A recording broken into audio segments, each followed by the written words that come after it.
नमस्कार, आप देख रहे हैं द न्यूज बर्ड और मैं हूं आपके साथ कृति सुधा। खबरों पर जाने से पहले एक नजर डालते हैं इस वक्त की खास हेडलाइंस पर। केंद्रीय जल शक्ति मंत्री गजेंद्र सिंह शेखावत सड़क मार्ग से जोधपुर पहुंचे। मंत्री शेखावत ने पाकिस्तान पर तीखा हमला बोला।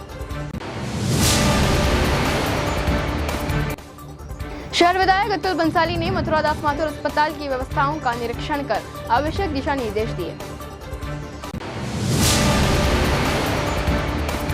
उत्तर पश्चिम रेलवे के जोधपुर मंडल पर राजभाषा विभाग की ओर से राजभाषा कार्यान्वयन समिति की बैठक का आयोजन किया गया। और अब खबरें विस्तार से। केंद्रीय जल शक्ति मंत्री और जोधपुर सांसद गजेंद्र सिंह शेखावत सड़क मार्ग से जोधपुर पहुंचे। यहां मीडिया से बातचीत करते हुए उन्होंने पाकिस्तान पर तीखा हमला बोला। शेखावत ने कहा कि पाकिस्तान ने कायराना हरकत की थी, जिसका जवाब भारत ने अपनी सैन्य शक्ति से दिया। प्रधानमंत्री नरेंद्र मोदी ने पहले ही कहा था कि कल्पना से परे दंड मिलेगा और हमारी सेना ने वैसा ही कर दिखाया। उन्होंने कहा कि यह नया भारत है जो आतंकवाद को पनाह देने वालों को घर में घुसकर मारता है। भारत की सेना ने वहां कार्रवाई की जहां आतंकवाद को पोषित किया जा रहा था। हाल ही में पहलगाम में हुई घटना का जवाब भी भारत ने पूरी ताकत से दिया। शेखावत ने कहा कि देश की जनता को अपनी शौर्यवान सेना और मजबूत सरकार पर पूरा विश्वास है।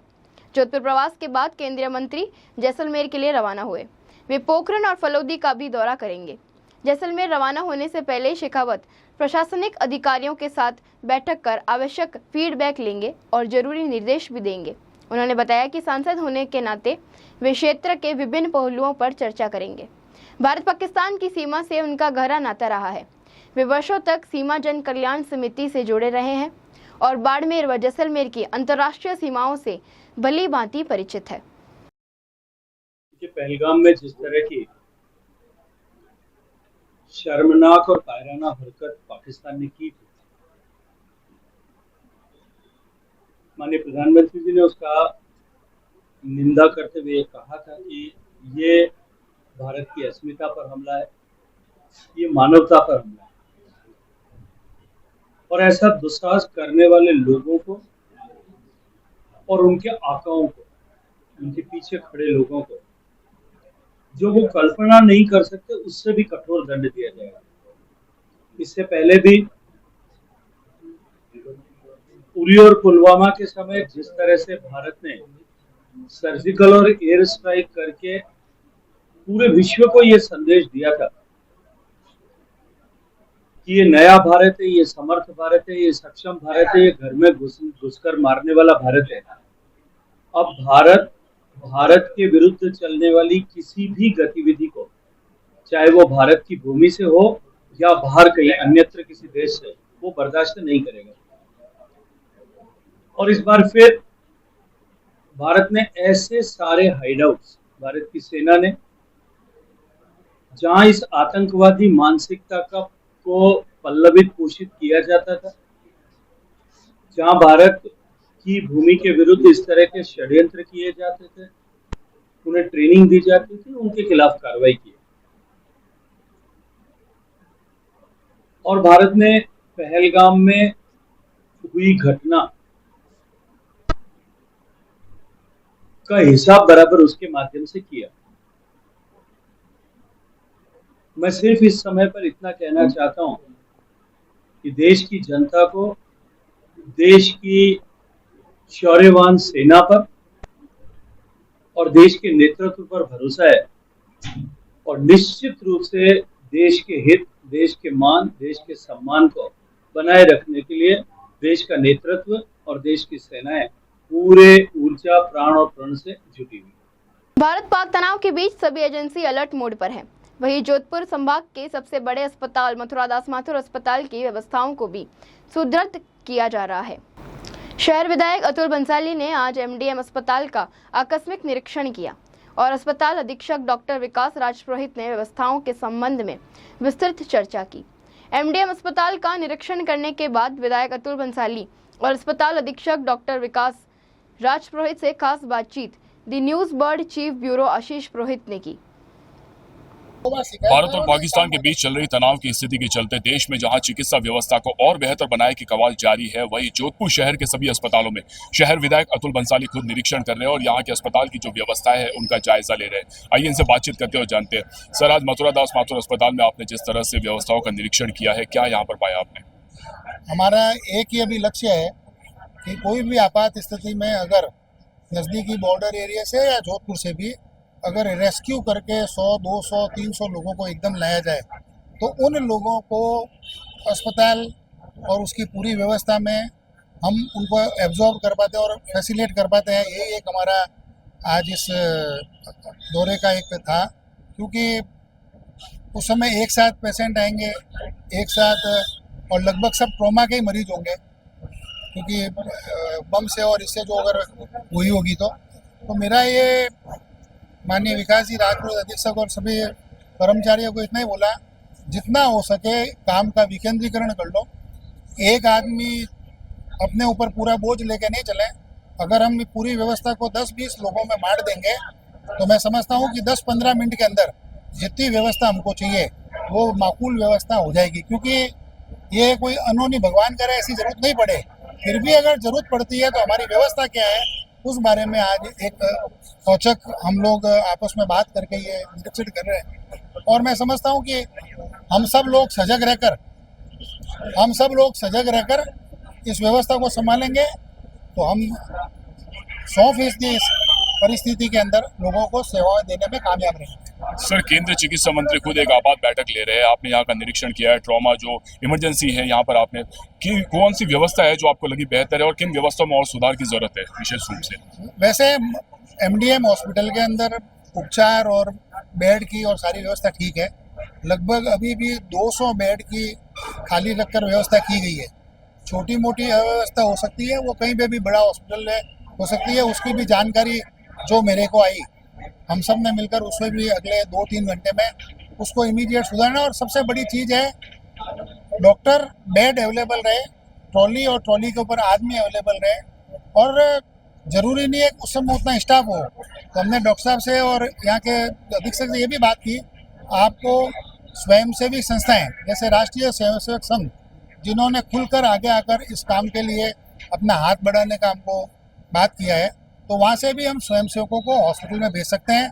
ट्रॉली ले जानी हो, लाना हो, अचानक खून देना पड़े, कोई ब्लड ग्रुप नहीं मिल रहा हो, और आज 2 बजे से महात्मा गांधी अस्पताल में ब्लड डोनेशन कैंप भी चालू कर रहे हैं। जैसे कल अभी बात की तो यहाँ से फलोदी ब्लड भेजा गया। तो ऐसी सारी व्यवस्थाएं सब मिलकर कैसे इस आपात स्थिति में ठीक कर सके, यही इसका एक कारण है। अस्पताल अधीक्षक विकास राजपुरोहित खुद हमारे साथ मौजूद है, इनसे भी बातचीत करते हुए जानते हैं जिस तरह से शहर विधायक ने यहाँ का निरीक्षण किया है, क्या लग रहा है किस तरह की व्यवस्थाएं और बेहतर की जा सकती है? दिल्ली सर ने आकस्मिक निरीक्षण किया है और जो कमियां बताई है उसको तुरंत दूर कर लिया जाएगा। और सर का यही है कि एक साथ बहुत बड़ी इमरजेंसी आ जाए तो उसको कोप अप करने के लिए हमें तैयार रहना पड़ेगा, और इसका एक प्लान बना के सर को भी सबमिट कर देंगे। और 50 तक तो हम लोग कैटर कर सकते हैं, फिर 100, 150, 200 के लिए और हम रिक्रूट कर लेंगे मैन पावर वगैरह। और ट्रॉलीज हमने रख रखी है और सर के निर्देशानुसार जो सर ने बताया है उसकी पूरी पालना करते हैं।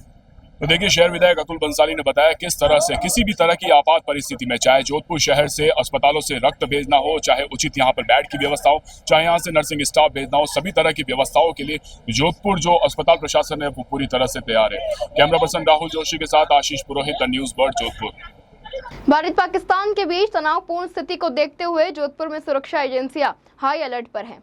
जोधपुर रेलवे स्टेशन पर RPF और GRP की संयुक्त टीमें यात्रियों और उनके सामान की सघन जांच कर रही हैं। स्टेशन पर अतिरिक्त सुरक्षा बल तैनात किए गए हैं और वरिष्ठ अधिकारी लगातार मॉनिटरिंग कर रहे हैं। सामरिक महत्व के जोधपुर एयरपोर्ट पर भी सुरक्षा कड़ी कर दी गई है। यहां आम नागरिकों की आवाजाही पूरी तरह बंद कर दी गई है।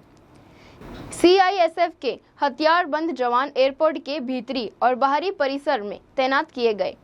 एयरपोर्ट के आसपास किसी को भी रुकने की अनुमति नहीं दी जा रही है। उत्तर पश्चिम रेलवे के मुख्य जनसंपर्क अधिकारी शशि किरण ने बताया कि 9 मई को 4 ट्रेनें रद्द कर रहेंगी। इनमें गाड़ी संख्या 14895 भगत की कोठी से बाड़मेर, 14896 बाड़मेर भगत की कोठी, 04880 मुनाव बाव से बाड़मेर और 548 881 बाड़मेर मुनाबाव शामिल है। भारत और पाकिस्तान के बीच चल रही तनाव की स्थिति में सेना के जवानों तक रक्त पहुंचाने के उद्देश्य से राजस्थान हाई कोर्ट पुराना परिसर में रक्तदान शिविर आयोजित किया गया, जिसमें बड़ी संख्या में अधिवक्ताओं ने रक्तदान किया। राजस्थान एडवोकेट एसोसिएशन द्वारा आयोजित इस रक्तदान शिविर में एडवोकेट एसोसिएशन अध्यक्ष रत्नाराम ठोलिया के नेतृत्व में बड़ी संख्या में अधिवक्ताओं ने रक्तदान किया। वरिष्ठ अधिवक्ता कपिल बोहरा ने बताया कि वर्तमान में जिस तरह से हालात चल रहे हैं उसे देखते हुए अस्पताल में रक्त की कमी है। उसी को ध्यान में रखते हुए सुबह एसोसिएशन और बाकी अधिवक्ताओं ने रक्तदान शिविर करने का निर्णय लिया। इसके बाद राजस्थान हाईकोर्ट के पुराना परिसर में उचित व्यवस्था कर महात्मा गांधी अस्पताल ब्लड बैंक के सहयोग से यह रक्तदान शिविर आयोजित किया गया। आज एमजीएच अस्पताल से अभी विजय व्यास जी का कॉल आया था कि अर्जेंट ब्लड की आवश्यकता है और उक्त जो ब्लड है वो हमारी सेना के जो युद्ध में काम आ रहे सैनिकों के लिए आपका ब्लड काम आएगा। और उक्त सभी ब्लड जो है कल भी हमने 500 साढ़े 500 यूनिट फलोदी और उस तरफ सीमा के आसपास भेजे गए हैं। इसलिए विशेष निर्णय की एसोसिएशन की तरफ से अर्जेंट कैंप लगाया जाए। हम हमारे एसोसिएशन के अध्यक्ष एवं सभी पदाधिकारियों ने मिलकर मात्र 15 मिनट के अंदर अंदर ही उक्त ब्लड कैंप आयोजित किया है और भारी संख्या में एडवोकेट अपना ब्लड दे रहे हैं। मैं चाहता हूं कि हमारे देश के वीर सैनिकों के लिए हम सभी एडवोकेट्स हमेशा तैयार और तत्पर हैं। आज राजस्थान हाईकोर्ट एडवोकेट एसोसिएशन के तत्वाधान में देश में उत्पन्न हालातों को मद्देनजर रखते हुए पाकिस्तान के आतंकवादी हमले के बाद में भारतीय सेनाओं द्वारा जो सैन्य हमले किए जा रहे हैं, सैन्य जो गतिविधियां चल रही है, उसको सभी को मद्देनजर रखते हुए और ब्लड की कोई भी आपात स्थिति में आवश्यकता होने पर उस सब चीज़ों को मद्देनजर रखते हुए राजस्थान हाईकोर्ट एडवोकेट एसोसिएशन के जोधपुर द्वारा आज ये निर्णय लिया गया और आपातकालीन ब्लड कैंप का आयोजन किया गया, जिसके अंदर अधिवक्ताओं ने बहुत ही जोश के साथ अधिवक्ता अपना ब्लड डोनेशन कर रहे हैं और इस देश के हालातों को अपना सहयोग करने के लिए तत्पर हैं। आज राजस्थान हाईकोर्ट एडवोकेट एसोसिएशन के द्वारा जो अभी भारत और पाकिस्तान के बीच युद्ध की स्थिति जैसी चल रही है, उसमें अधिवक्ताओं के सहयोग के रूप में आज हमने माननीय गांधी हॉस्पिटल को निवेदन किया कि अब हम एक ब्लड कैंप लगवाना चाहते हैं। उन्होंने हमें स्वीकार कर टीम भेजी और अभी अधिवक्ताओं का ब्लड कैंप चल रहा है। जो ब्लड कैंप जो भारतीय सैनिकों के सहयोग के लिए अधिवक्ता तैयार हैं और जो हमारी रक्षा कर रहे हैं, उनकी वजह से हम सेफ हैं। हमारा कर्तव्य है, फर्ज है कि वो स्वस्थ रहें और सुख रहें, स्वस्थ रहें और सफल रहें। तो इसी को ध्यान रखते हुए उनके लिए हम आज ब्लड कैंप का आयोजन कर रहे हैं। उत्तर पश्चिम रेलवे के जोधपुर मंडल पर राजभाषा विभाग की ओर से भगत की कोठी डीजल शेड में गुरुवार को राजभाषा सामान्य प्रश्नोत्तरी प्रतियोगिता एवं स्टेशन राजभाषा कार्यान्वयन समिति की बैठक का आयोजन किया गया। उपर मुख्य राजभाषा अधिकारी विकास खेड़ा ने बताया कि मंडल रेल प्रबंधक अनुराग त्रिपाठी के निर्देशानुसार राजभाषा को बढ़ावा देने के लिए मंडल पर प्रति माह एक प्रतियोगिता का आयोजन किया जा रहा है। राजभाषा अधिकारी नरेंद्र सिवासिया के संयोजन में गुरुवार को भगत की कोठी डीजल शेड में राजभाषा सामान्य प्रश्नोत्तरी प्रतियोगिता में राजभाषा से संबंधित 100 प्रश्न पूछे गए। प्रतियोगिता में कर्मचारियों ने उत्साह से भाग लिया। भारत और पाकिस्तान के बीच चल रही तनाव की स्थिति को ध्यान में रखते हुए बीसीसीआई ने बड़ा निर्णय लेते हुए आईपीएल को स्थगित करने का फैसला किया है। बीसीसीआई ने एक आपात बैठक कर आईपीएल को अगले एक सप्ताह तक स्थगित करने का निर्णय लिया है। गौरतलब है कि बुधवार रात को धर्मशाला में चल रहे मैच को भी बीच में ही स्थगित कर खिलाड़ियों और आम जन को वहां से सुरक्षित बाहर निकाला गया। यहाँ वक्त हो चला है एक ब्रेक का। ब्रेक के बाद भी खबरों का सिलसिला जारी रहेगा। देखते रहिए the News bird.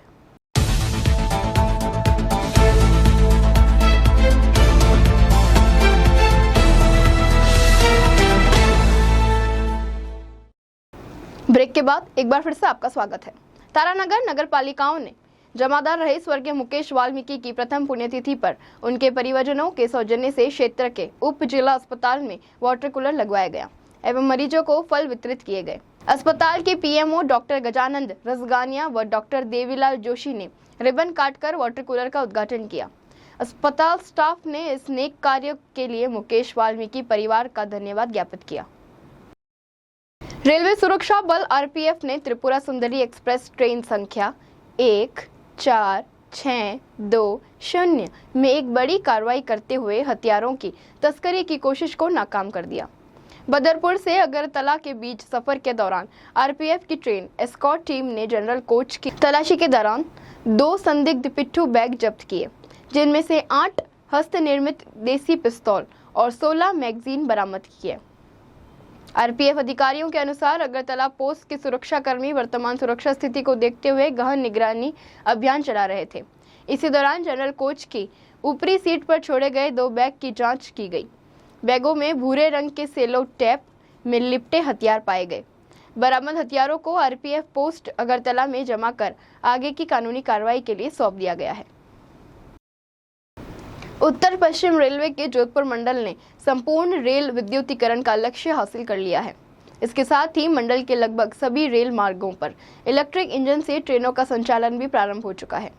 Jodhpur Mandal rail प्रबंधक अनुराग त्रिपाठी ने बताया कि जोधपुर मंडल के जैसलमेर के पास थयात हमीरा से सानू रेलवे स्टेशन के मध्य 58 किलोमीटर लंबे रेल मार्ग के विद्युतीकरण और उस पर सफल ट्रायल रन के साथ ही समूचे जोधपुर मंडल के कुल 1626 किलोमीटर रेल मार्ग का विद्युतीकरण कार्य पूरा करवा लिया गया है। उन्होंने बताया कि विद्युतीकरण के पश्चात मंडल के Merta road, Merta city, Pipar road, Bilara, Makrana, Parbatsar, Barmer, Munabao और थयात हमीरा सानू रेल खंडों को छोड़ सभी मार्गों पर इलेक्ट्रिक लोकोमोटिव से गुड्स व पैसेंजर ट्रेनों का संचालन चरणबद्ध तरीके से प्रारंभ किया जा चुका है।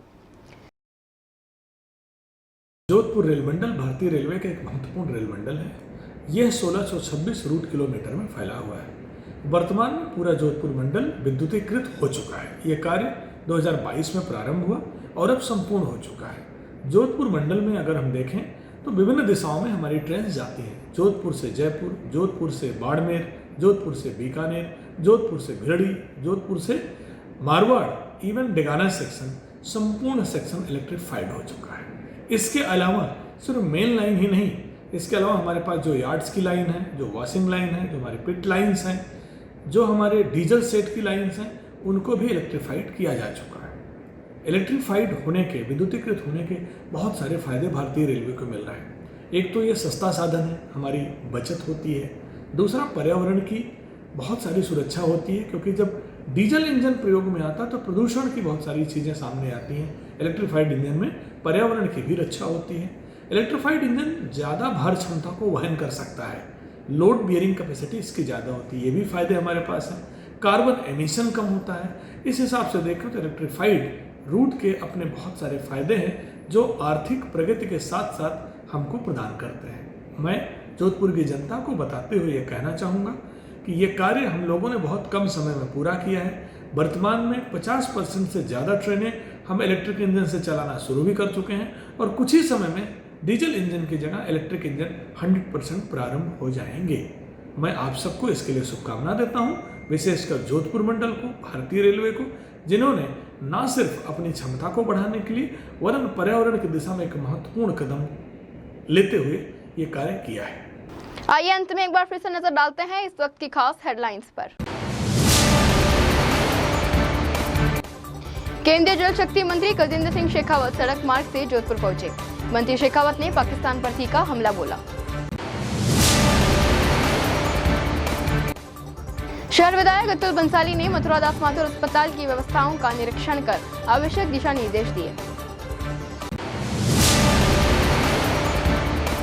उत्तर पश्चिम रेलवे के जोधपुर मंडल पर राजभाषा विभाग की ओर से राजभाषा कार्यान्वयन समिति की बैठक का आयोजन किया गया। अभी के लिए फिलहाल इतना ही। राज्य की और बड़ी खबरें जानने के लिए देखते रहिए द न्यूज़ बर्ड। नमस्कार।